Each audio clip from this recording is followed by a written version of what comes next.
Alright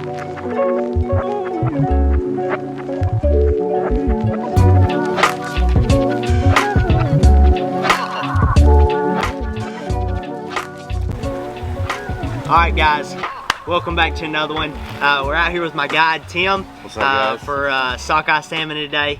And pretty much with this video, if you couldn't tell by the title of this video, he's going to be showing us how to clean a sockeye.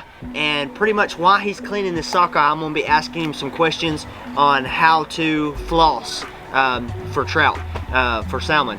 And so I'm new to this, but he's an expert in it. He guides, yeah. So let's get started. So the first thing I do is I cut these two top fins off. Just get some of the cartilage out of the way so that the fillets turn out good. You get the anal fin, pop that, flip it over. Then you just want the tip of your knife right in the belly. Don't need much, especially not with these bubble knives. They're nice. Yeah, they're sharp. Flip it. Just thumb underneath there, underneath the collar. Follow that collar down to the spine.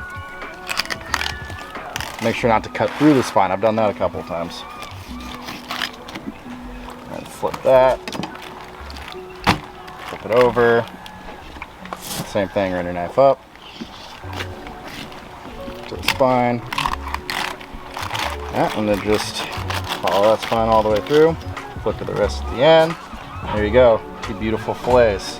And guys, look at the size of these fillets. Look how pretty them dudes are. I mean, they're big and they're beautiful fillets. He knows what he's doing. But got some questions. So when you're flossing like that, flossing. Go ahead and tell them what flossing is. So flossing, basically, we're snagging these fish.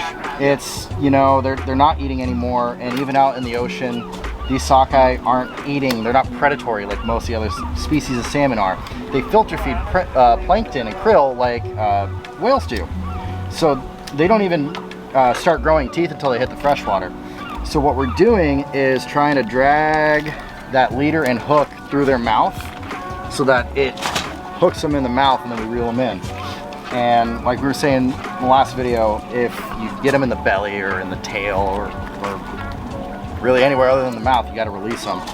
So it can be quite frustrating when it's a rough day out there and no one's catching it, and you finally hook into one, and then you bring it in, you find just for it to be hooked in the tail. The worst one is like right back behind the gill plate because it's so close. So close. You fight it in, and you're like, nice, it's in the mouth. Nope, it's in the gill plate. Yeah. So yeah. And then you told them about the rules of it and everything.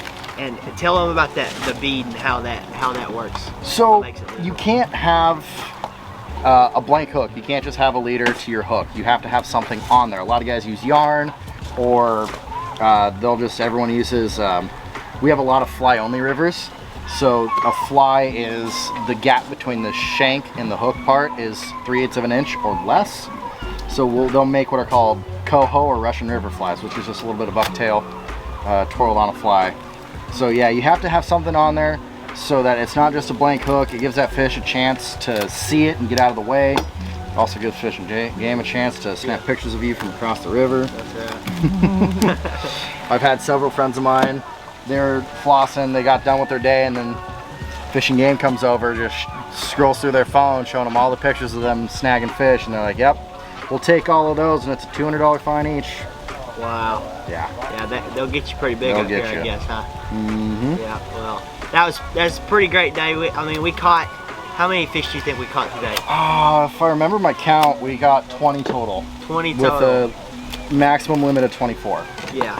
And guys, if you don't know what flossing is, I'll pop up a video right here. Flossing is this right here. You pretty much throw it out, and then you let it drift down, like he said, let the line drift in their mouth, and then you just give it a good rip. And you try to hook them in the face, and like he said, they don't got teeth yet, and that's the whole reason. But it's an awesome way. I mean, they fight so hard. I mean, they'll just sit there and start spooling the reel, and it is so much fun. And but yeah, guys, if you enjoyed this video, please leave a like, hit that subscribe button for me, leave a comment down in the description, and I'll catch y'all next time. Peace out. See ya.